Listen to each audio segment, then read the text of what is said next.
Hi, I'm Jack Gatlin, and welcome to Beyond the Bar with Jack and Brandon. This is Jack and Brandon, and we are on with our special guest today, Todd Reed. Todd Reed is many things. He is an accountant.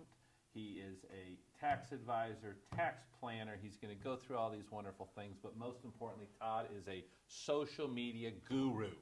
Clearly. So, Todd, we had a little controversy over the weekend. We had TikTok was banned for about 6 hours. How did that impact your life?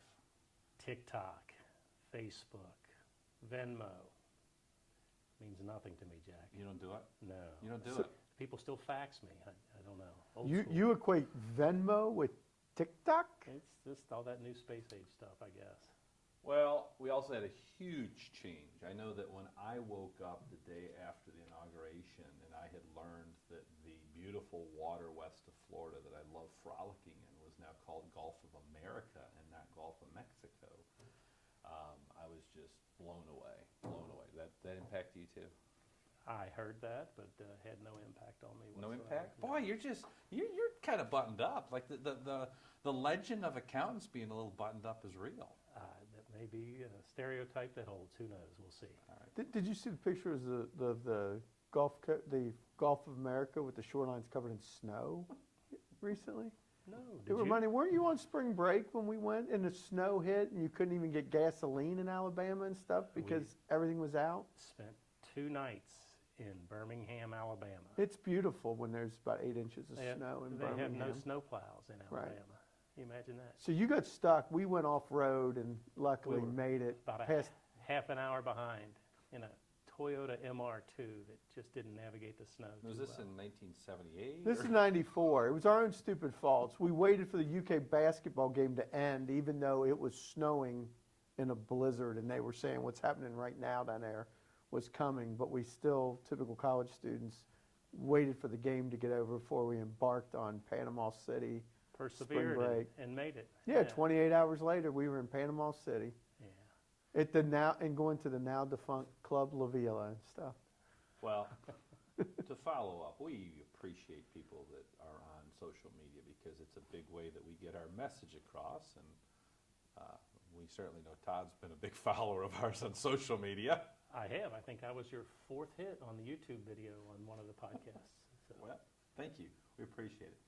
Let's move into actually what we want to talk about today a little bit, and in all seriousness, to kind of go through the wealth and breadth of knowledge and experience that you offer folks. You and I co-counsel or co-partner on a lot of matters for a lot of people.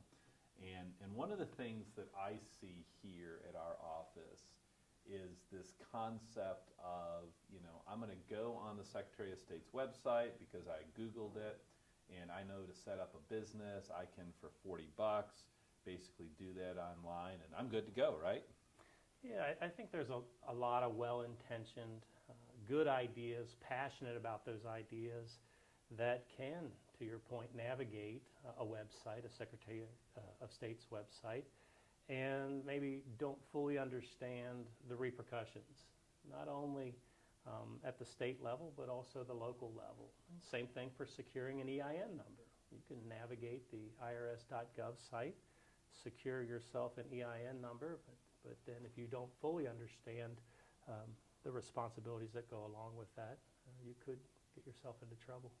So let's kind of go through what trouble you can get into and kind of the expectations. So let's just let's develop a fictitious business here today, right? Everyone in business school always likes to call things widgets or company ABC. We'll get a little more creative, and we'll say that we are creating a barge company. So we are going to be a barge company that is operated in Covington, Kentucky. So obviously the first step we would have is we probably want to sign up with the Secretary of State to register in Kentucky, correct? If that's what your attorney advised you, or if you were to do that on your own, That's right. Yeah, that'd probably be a first step. And then if you're going to operate in Ohio, you might want to file a foreign business entity or whatever they're going to call it in that adjoining state so that you are operating in both states. I think a lot of people know that. I think people generally understand that concept.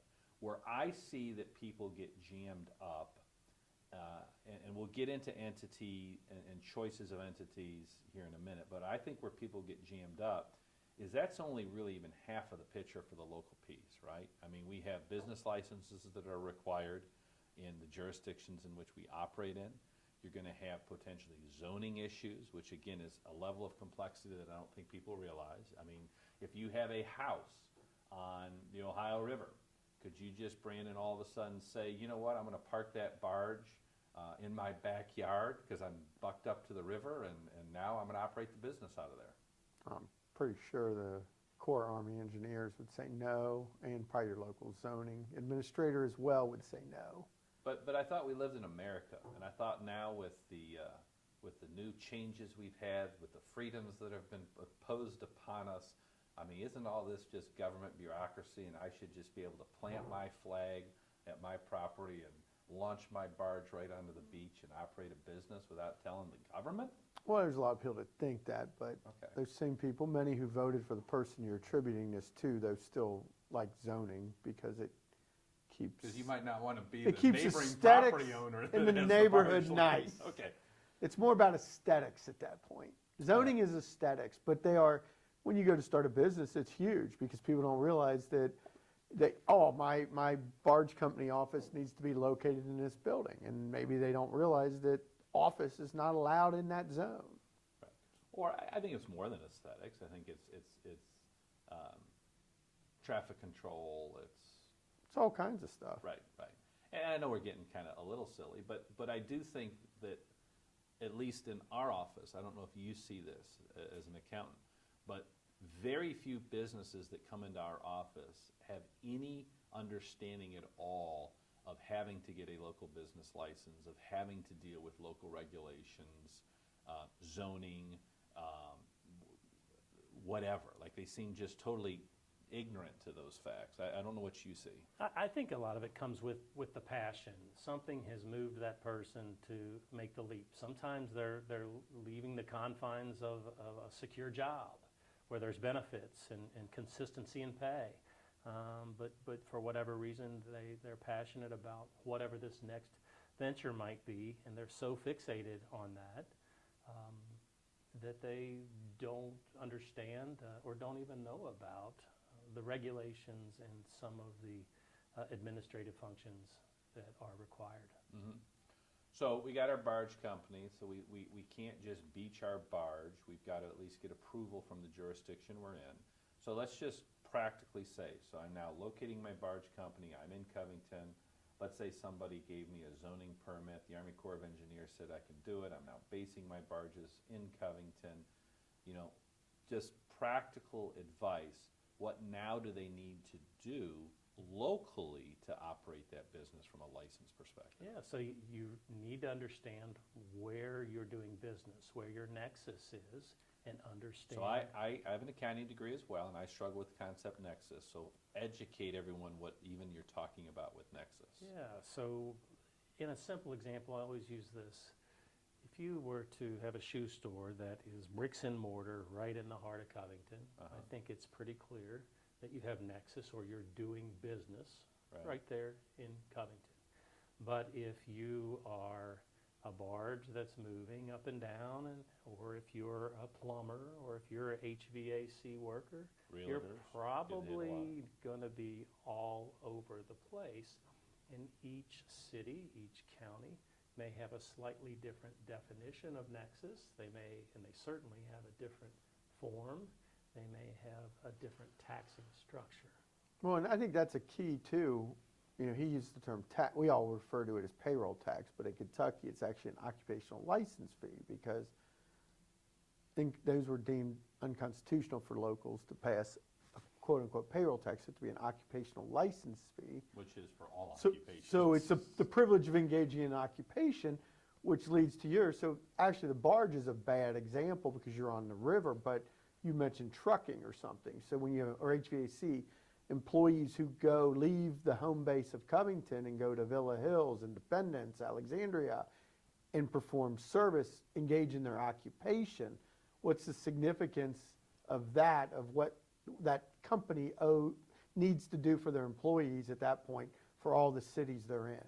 Yeah, so for the right or privilege to operate or to work in those different jurisdictions. There's an obligation on the business to withhold from those employees, to withhold and remit. And then subsequent to that, at the end of the year, there would be some type of net profits or gross tax or whatnot as it relates to that very same doing business in that particular location. So I'm gonna go off of that a little bit, because you used a term that it's the obligation of the employer, and that's presuming they're employees. And something I see a lot, and I think we just need to have a little discussion about it, is everyone assumes, well, I'm just gonna 1099 them, I have no employees. So if they were a 1099, that employer wouldn't necessarily have that obligation, but I don't know if you see this, I see the 1099 system abused, where they just assume, oh, I'll have them sign a one-piece piece of paper, they're now a 1099, I don't have any reporting obligations, I don't have to worry about withholding any taxes, but I am going to control the time of day they get here, they're gonna sign a non-compete with me, and they're gonna be paid by the hour, right? I mean, it looks and smells like an employee, but they somehow think that a one-page document making them an independent contractor just all of a sudden relieves them of any obligations. Yeah, I think the first thing is you see people do it for simplicity and, well, gosh, having payroll is too expensive, I'm going to 1099 them. Little do they know that not only are they exposing themselves to risk at the federal level, as far as perhaps the Social Security and Medicare tax that should be collected and matched is not there. There are state unemployment issues and risks.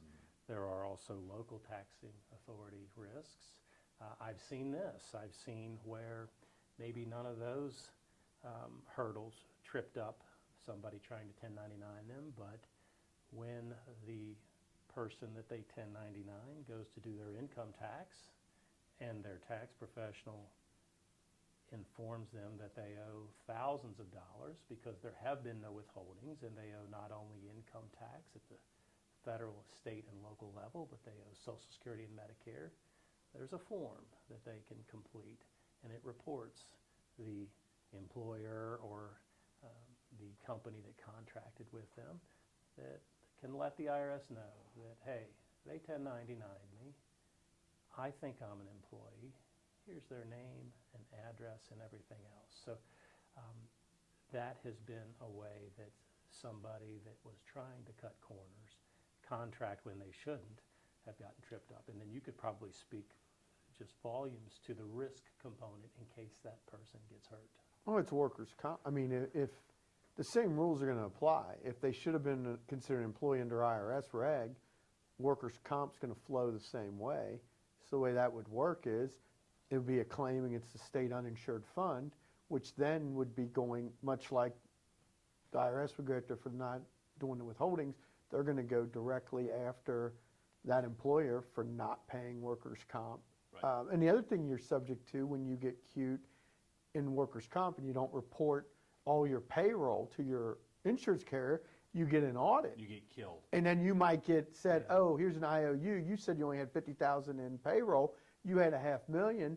You owe us all this money. Legitimately seen that happen with a client in the last 12 months where they believed that they only had X amount of employees because everyone else was 1099. They reported it that way to KEME. KEME is one of the workers' comp employers in the state, or insurance companies in the state. KEME does a 3-year look-back audit, and they literally had a 6-figure bill that was due in like 60 days, or they were going to be canceled. So, well, and to your point about, using the barge when you're in other states, you get people, let's say I'm an HVAC company sitting here in Kentucky, but we go over into Ohio. You need to make sure, Kentucky's comp system, because workers' comp is a system, it's a state law. So Kentucky's system is entirely different than Ohio. So you need to make sure that if you're an Ohio company that you pay into the state of Ohio for comp, that person gets hurt in Kentucky. I can tell you, Kentucky's system is better for the injured worker, so most people are going to file over here. Well, it's not uncommon that Ohio company is like, wait a minute, it's Ohio workers' comp. It's like, no, it's not. They were working in Erlanger and got hurt, so they seek relief under the Kentucky workers' comp system. and they maybe don't have coverage over here, and it gets really kind of dicey. So you have to, regardless of what state you're in, it's not just, my view is you need to, when you're setting a new business up, you need to have an attorney who helps you decide what form to use. You need an accountant. A lot of them think as lawyers that we can, now you're a little different because you have an accounting background, but like the value you put on if you're buying something for depreciation on it, that's a Todd Reed question, because I've sent people to you for that. But the other thing I think people do miss too is the need for insurance. Absolutely. Those are the big There's the big three. You need 100%. a lawyer, an accountant, and an insurance agent to make Yep. sure you're covered. Yep. And don't be cheap on any of the three. Don't go to an online site to set up your legal entity. Don't rely on Legal Zoom. Aunt Betty, who does some taxes for people, to provide your accounting advice, and don't necessarily go to a 1-800 number for your insurance advice. Get local people that understand the local area, because again, here in Northern Kentucky and in Cincinnati, I think we are uniquely situated that we have a lot more local issues, right? The whole licensing issues, it's just, you have to understand this marketplace. And I think a lot of times people will say, well, I'm small, I'm starting out, I can't afford a CPA that's my CFO, and I can't afford in-house counsel, and so on.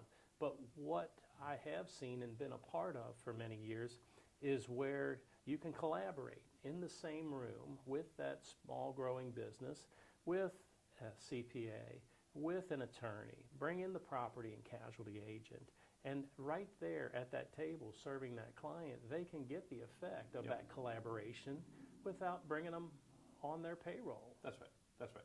And I would argue, from what I see from a litigation perspective, and we'll talk about partnerships here in a minute because that's where a lot of litigation comes in, is it's the solos or the small businesses that maybe they're doing $1 million a year, maybe they're doing $2 million a year. They think of themselves as too small to have any professional help, that they're the ones that all of a sudden walk into one of these traps where now Keeney's asking for $100,000, or they haven't paid city X in 10 years, and the city now has realized, oh my God, this business hasn't been paying us for 10 years, or they've been 1099ing people wrongly, and those people never have paid their taxes because they didn't think they would. And one quick point Those on bite quick. Sure, and one quick point on the workers' compensation. A lot of times people either are unaware and they get caught in a trap, or they take their chances. In a workers' comp situation, you're guaranteed that annually you're going to have that audit. So when they're going through and making sure that you paid the correct premium, they're going to ferret out those amounts that are 1099, and then that, to your point, is going to be the six-figure bill in a large situation where they say, look, we're at risk, insurance company, saying it to the business, and we're going to have to assess a premium. You paid based upon this much payroll. We assess that our risk is this big, and here's your additional premium bill. Right. Well, and another thing too on the comp, because again, I think it's all about business formation. So let's say you are a HVAC operator, you got a couple employees, and you're an owner operator. You're working in that, we all know you have that election to say, I'll decline workers' comp on myself because I'm the owner. And a lot of times, so let's say I'm an HVAC company and I'm a sub for a general, and I'm working, so I got comp on my two workers, and I elected not to have it on myself, and I get hurt. And maybe I even get hurt because of something another sub on the job did that hurt me. I could get jammed up by what's called exclusive remedy of comp. So sometimes people, to save money, say, I'm going to decline it on myself, where really it might not be a bad idea to have it, even if you're the owner-operator, because at least it's almost like pre-buying a disability policy or something in the event you got hurt, just like your employees did.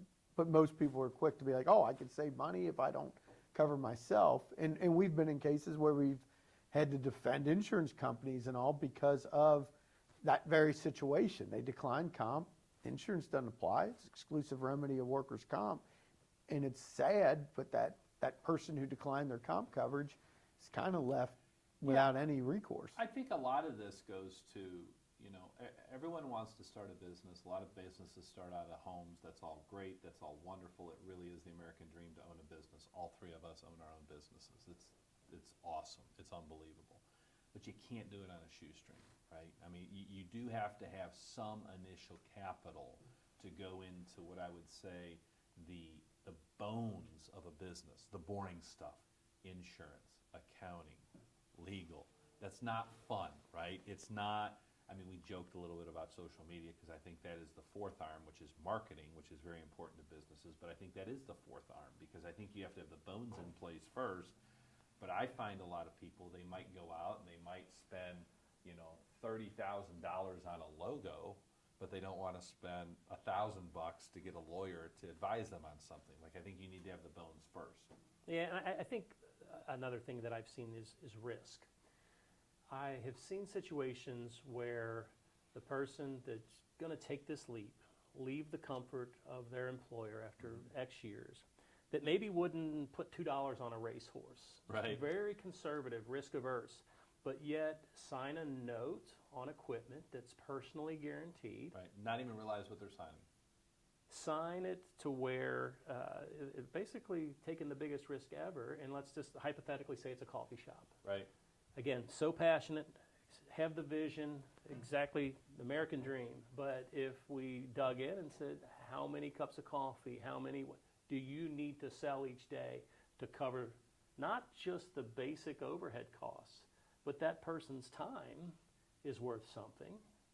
I've given this example where I said if you went to a burger joint and you sat down with them and they said, we're going to hire you, and you said, okay, and they said, well, what's the pay?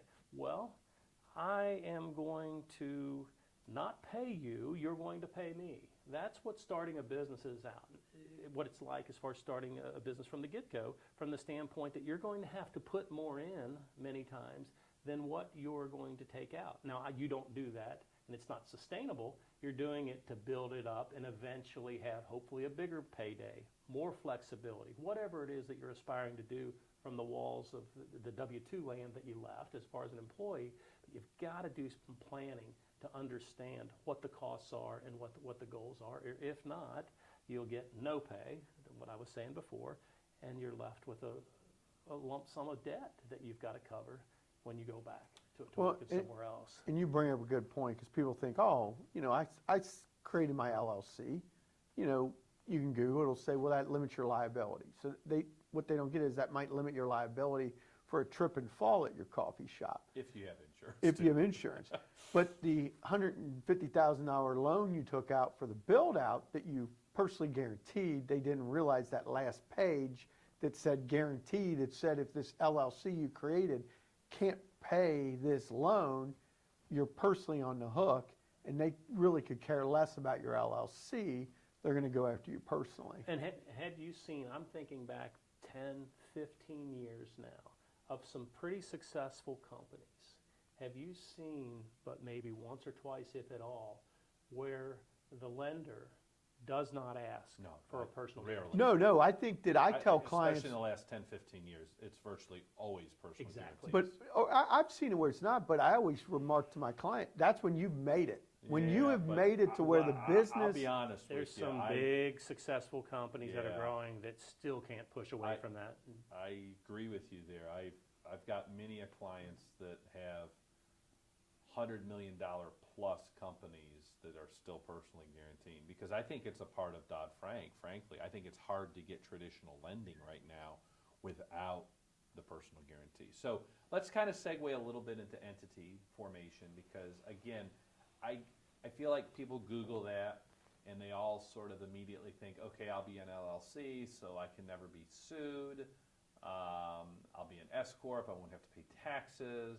I want to be a C Corp because that's what my dad's business was. Like, I generally think people come in with these kind of preconceived notions, and I don't want to spend a whole lot of time because we could spend hours talking about all the different entities, but just kind of briefly kind of go through, from an accounting perspective, the simple analysis of entity selection, and again, kind of strengthening the idea that it's really a joint thing between legal, accounting, and the risk of the business or kind of what their goals are as to what entity should be selected. Yeah, I think the first thing is simplicity. Don't try to overcomplicate it. Agree. Express to your CPA, to your attorneys, what you're trying to do about your business. And I think 90% of the time, the entity structure will fall out of that. Yep. Another thing is a big misconception. Well, if I'm an LLC that elects S status, or if I'm whatever entity, that's the surefire way. I'm not going to pay any tax or significantly less. There's no such thing in that case. There are absolutely ways that you can minimize, defer, reduce, as far as tax planning strategies in all entities, without question. But again, simplicity, I think, is the key. The other thing that I see, and where I really push people to seek good legal counsel, is if it's not just a single person, whether it be an S corporation or an LLC, or even a sole proprietor for that matter, if it is more than one person, I have seen, and I tell people this, that partnerships are oftentimes more complicated than a marriage. 100% there. We make more money off of partnership breakups than we do marriage breakups. So why they wouldn't seek legal counsel and proper communication with professionals on that? And it doesn't have to be bad news. It doesn't have to be the walls coming down. I'll go one step further. I think that so sometimes you can engage people in that discussion that we need to have a really good operating agreement, partnership agreement, or whatnot. But they also have to read the document that the lawyer has prepared for them, and they have to understand the nuances of the document. And when you have, a lot of people are very cute with wanting to have if we break up, we're going to have within 90 days, we're going to buy our partner out for a 3 times multiple. Like, they just want to set that formula right out of the gate. And when you really start analyzing that with someone, well, wait a minute, what are you saying? 3 times multiple of what? We think in our business is going to be worth 3 times revenue. Okay, I think that's like ridiculous. You might as well throw a dart at the board as to what a value is of a business. So let's walk through that. So you're saying if you did $2 million this year, that now all of a sudden your partner wants out, you're going to write him a check for $3 million in 90 days? Well, no, that's not what I'm saying. Well, that's what you just told me to put in the document, right? Like, I mean, my point is I think people sometimes, again, get cute with these things, and they need to work through all of the what-ifs, right? What if my partner dies? What if my partner gets sick? What if my partner gets lazy? What if I just think he's a jerk? What if we want to bring more people in? Like, all of these what-if scenarios have to be game played. And the very thing that everybody that's engaging in this new venture together is hoping for, and that is wild success. That can be, if not planned, can be detrimental. One partner all of a sudden, never in my wildest dreams did I think it would grow to this. Right. Let's sell now. Right. This partner saying, no way. That's right. We can't. So there can be things that are what everyone's wishing for, that if a well-crafted operating agreement does not spell out, you've got nothing to go on. Well, and to kind of tie the two together, a lot of times everyone wants to be an S corp. They've read about it. I think there must be a ton of seminar materials out there. Everyone's like, oh, I can avoid X amount of taxes because of being an S corp. Well, one, I would say hogwash. Generally, if you just get too cute with reducing your wages, where you're subjecting yourself to an IRS audit, maybe you're saving some self-employment tax, right? But if your income is sufficiently high, you probably have to have a reasonable salary that's close to the Social Security threshold anyway, so those savings are minimal. But where I see people get jammed up on it, because again, I think a lot of places sell the idea of making the S election. We deal with a lot of S election LLCs. Is all of a sudden, John's starting to not work as hard. I don't want to pay him as much, right? Where if you've never made that S election, you can have 50-50 ownership, but you can have 70-30, 80-20, 90-10 distributions. Where the S corp, maybe you have a little tax flexibility, and maybe you might save $5 to $10 grand a partner. Maybe you now lose all that flexibility in distributions. So now John, who hasn't worked as hard as Frank, you're having to pay him an extra $150,000 a year in distributions because you wanted to save maybe $5 grand in taxes. That's the part I personally, I hate S selections. I hate S corps because I don't like the inflexibility of partners being able to sit down at the end of the year and distribute to each other what they really think they should make. They are quite popular, and I think the fixation is that savings of 5 to 10 grand. I mean, am I right, wrong on Social that? Security and Medicare, and obviously it's a very gray area as far as what fair and reasonable Sure. compensation is. We know that if that person is reporting to work 2,000 hours a year every day, and they're paying themselves a zero salary, which those are out there. It's shocking, but they are. They're at extreme risk.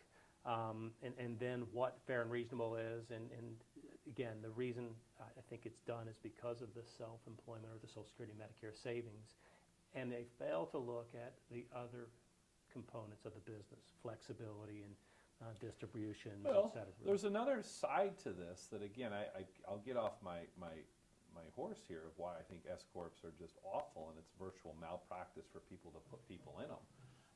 That might be a little strong. Probably, yes.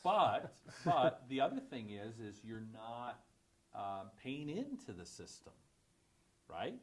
So if you basically have gotten cute and you say, well, I'm an S corp and my salary's $10,000 a year and I work for this company for 25 years, you're not going to get as much from Social Security because you have not reported as much. You're going to get significantly less at Social Security. Like that is something that, again, we all as Gen Xers, I think we're all told there was never going to be Social Security for us. Well, the reality is there is going to be Social Security for us. And you can go online to the Social Security calculators and you can say, okay, a salary of $40,000 a year for 20 years pays me this. A salary of $110,000 a year for how many years pays me Y.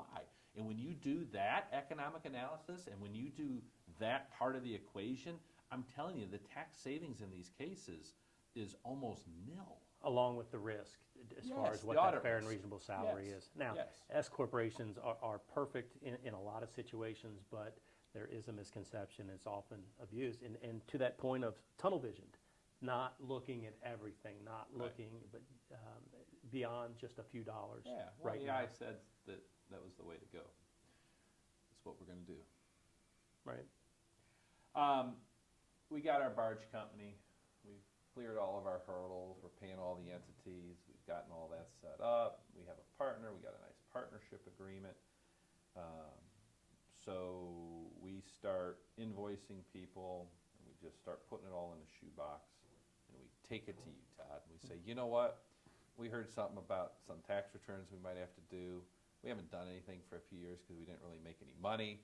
Here's a shoebox of all of our receipts over the last 5 years. Right. So it's a nightmare for the CPA, but let's step back and forget about tax compliance for just a second. Let's talk about the main benefit of what any business owner of any size would want to know. How are we doing? What do we need to do to shift, pivot, change course to improve or keep doing on what we're doing? So I think the disservice is that if you don't take the time to see how you're doing, compile the data, and I don't care if it's an Excel spreadsheet, QuickBooks, or a proprietary software system, you've got to have some mechanism to know how you're doing, to know how cash flow is, to know who owes you what do you owe, employee compensation, what's fair and reasonable. If you want to have any type of chance at sustainability, you've got to be able to do that.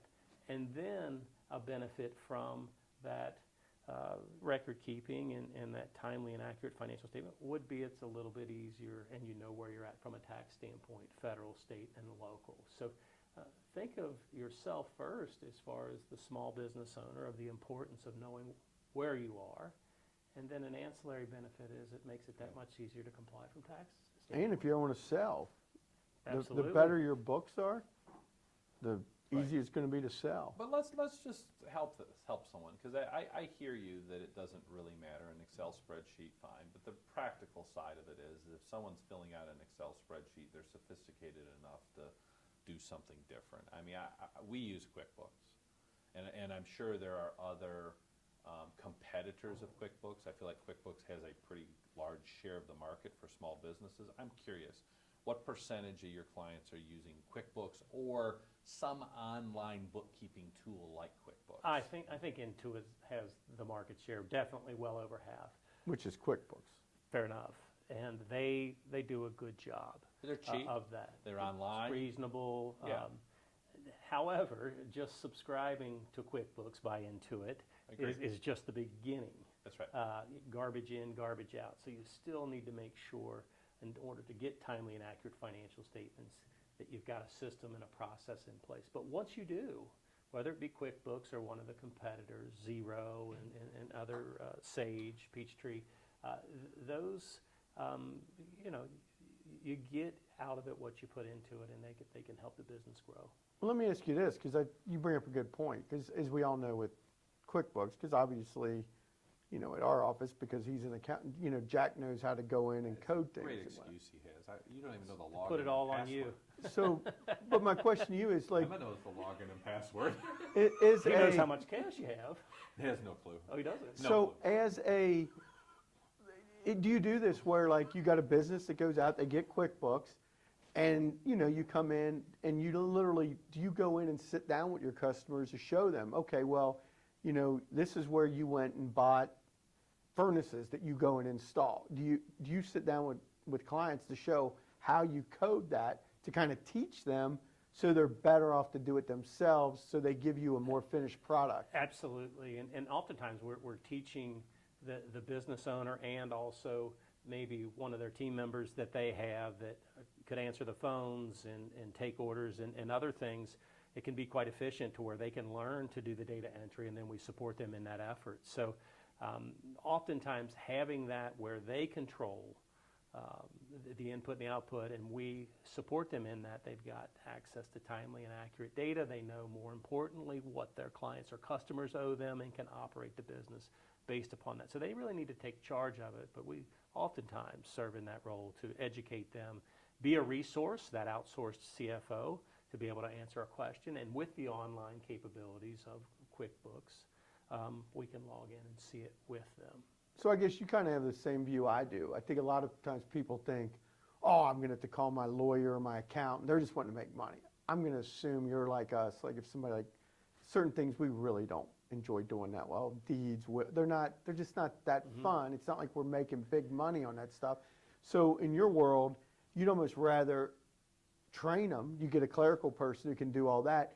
You're not trying to set up a shop that's literally going in monthly and saying, well, here they took a client to lunch. Here's where they bought gas. You'd rather your clients handle that themselves. You'd rather help them build the operation to where some office worker is able to do that. You're not out there trying to get that work. Not that you can't do it, but that's not a good use of their resources. And it's cost effective for them to do it and know that they have an outsourced, competent CPA to be able to support them in that effort. So it's critical to make sure that you've got accurate information. And a lot of times for debt covenants and lending and whatnot, it's required, right? Yeah, so let's talk about debt covenants a lot, because I do think that people struggle a little bit with business debt, getting business debt, the interplay of personal debt.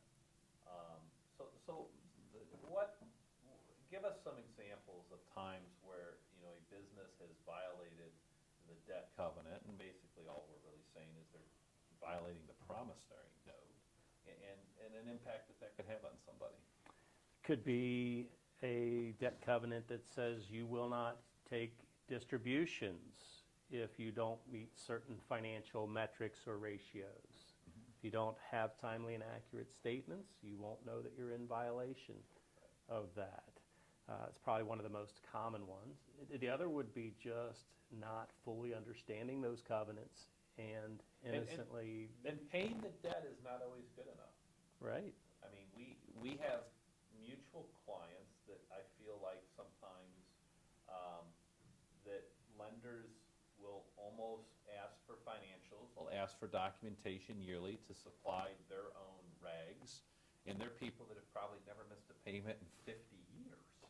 So I think there's this misconception that if I pay my debt every week or every month or whatever, that no nobody's ever going to look under the hood, and that's just simply not accurate in the business lending setting. No, it's common for the information that lenders will ask for.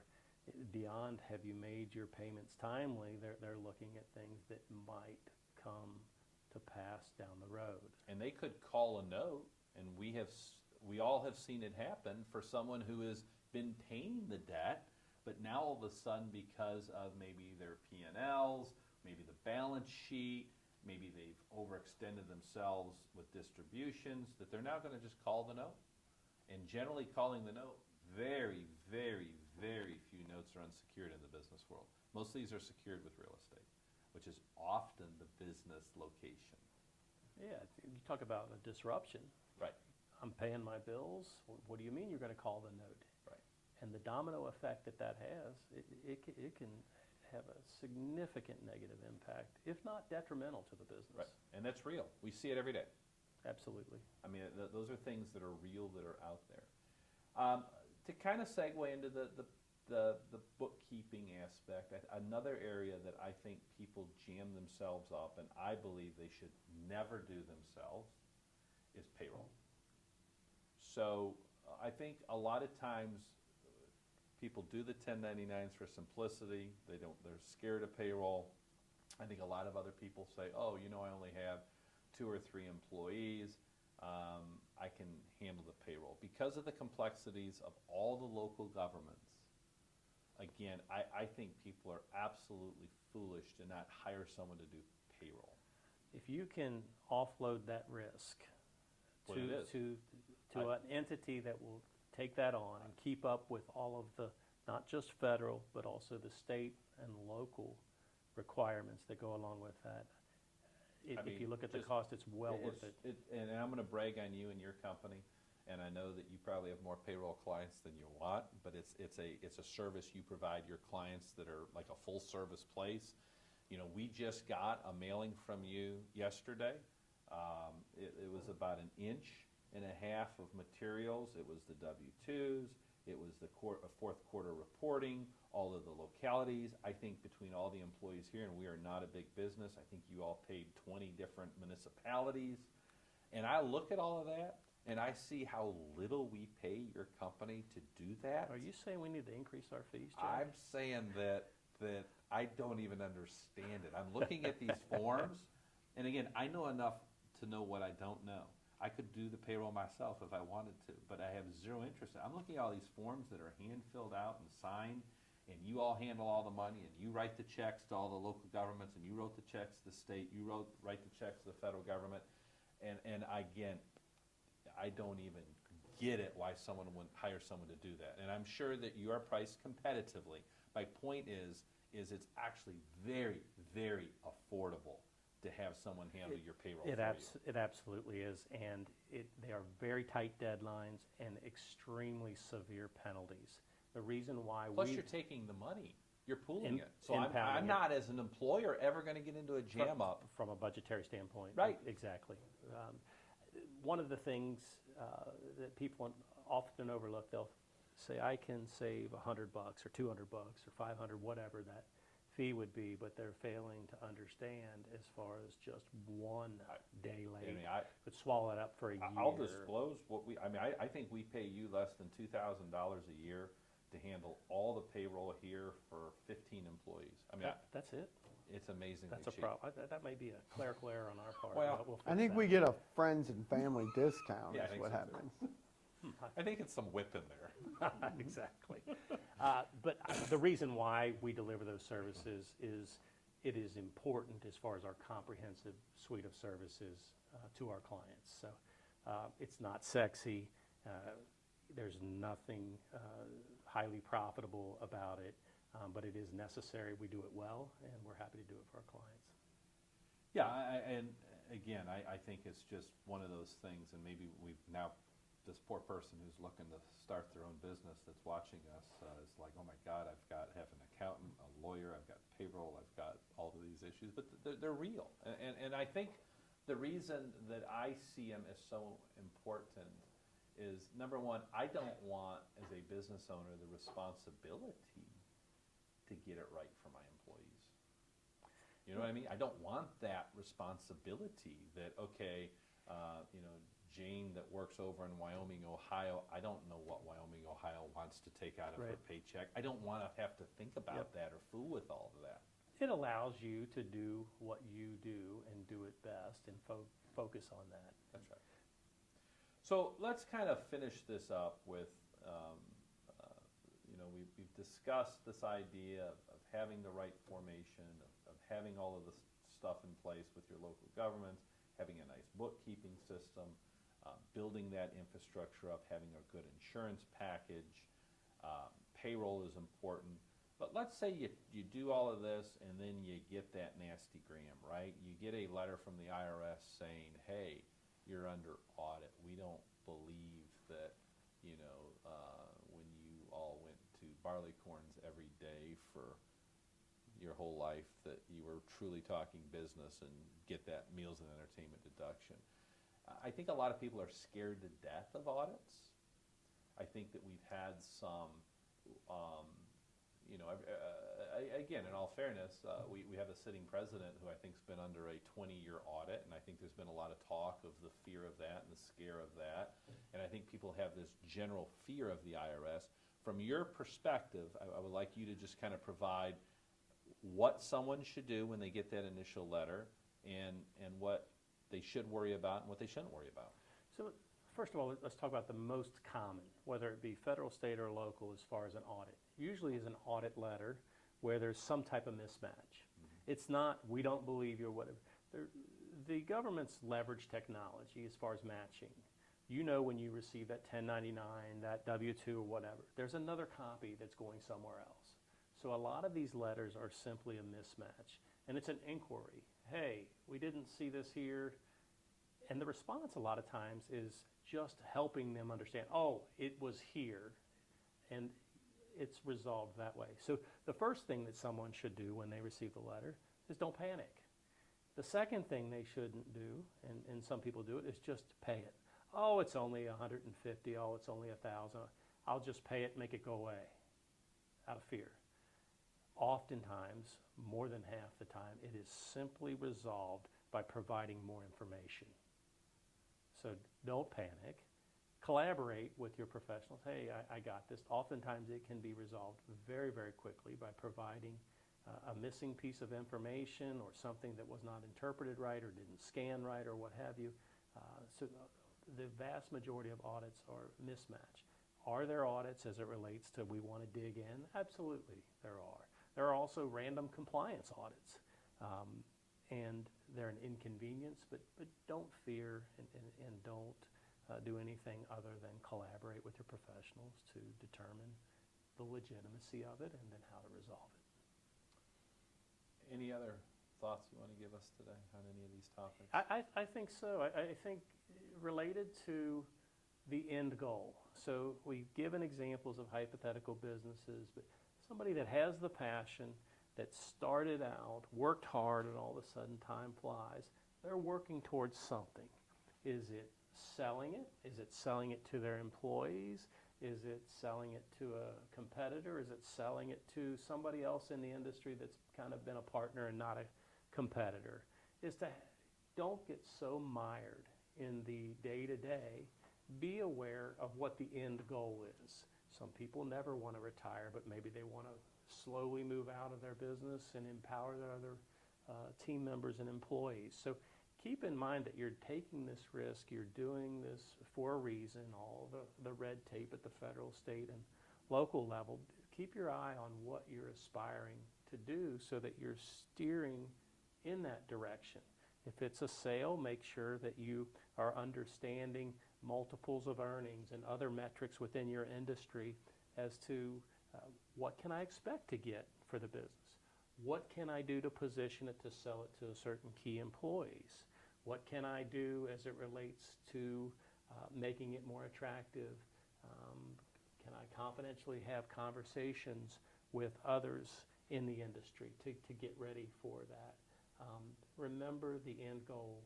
Don't get caught up in just the day-to-day grind. It's bigger than that.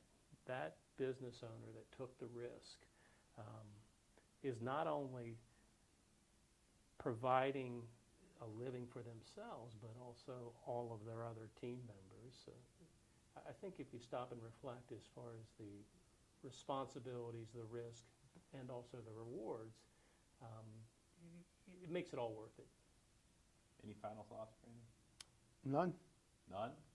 Did you go with the professorial look today, knowing that we're going to talk about business? I mean, No, I totally forgot. I You- forgot we were doing this you today. both are dressed pretty similarly, but Well, it's- I mean, It's like 2 degrees out there. right. I got And you can't even go in the basement of our building without wearing a parka right now. Right.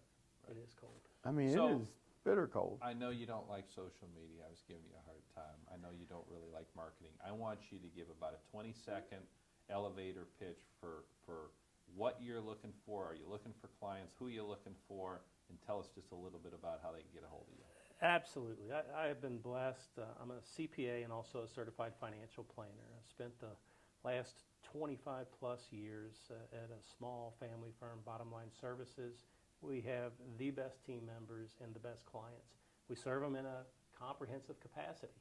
We partner with other large outside entities so that we're able to give them personalized service, listen to what their goals are, and help them achieve those goals. Part of what we're doing as far as a comprehensive suite of service delivery is the boring, the mundane, the tax preparation, the payroll and whatnot. But it is necessary and it cannot be ignored to help the small growing business or the business of family as it relates to planning for that retirement or how to understand stock options. All of these things that as an employee they've achieved. We're educator. We instill confidence through that education. We're thorough in the plans that we develop, and we're fortunate to be able to do that, you all being one of those clients. So thank you for having me. We appreciate all the good work that your folks do for our clients and for us, and I mean that sincerely. It's been a wonderful partnership over the years. We got probably been together 20 years. We got another 20 in us, right? Yeah, God willing, right? All right. Thanks, everyone, for listening. Again, big shout-out to Todd Reed and his team at Bottom Line Services. Next week, we're changing it up quite a bit. We've got Stephanie Dietz, state representative in Covington, Fort Mitchell, Park Hills, I think might be in her district. She can better explain her district after all of the gerrymandering that wasn't gerrymandering per the law. But Stephanie Dietz will give us a legislative update. We'll be right in the middle of session, which will be great. We are also excited to say that we are now on Spotify, so you can listen to us on Spotify if you don't want to look at our charming faces or admire what Brandon's wearing this week. We're always going to be on Facebook. We are on LinkedIn in a shorter, condensed version of a 15 minutes. So you get the short version on LinkedIn. Is there anything else we're on, Emma? No, and I'm going to give a big shout out to my daughter, Emma Gatlin.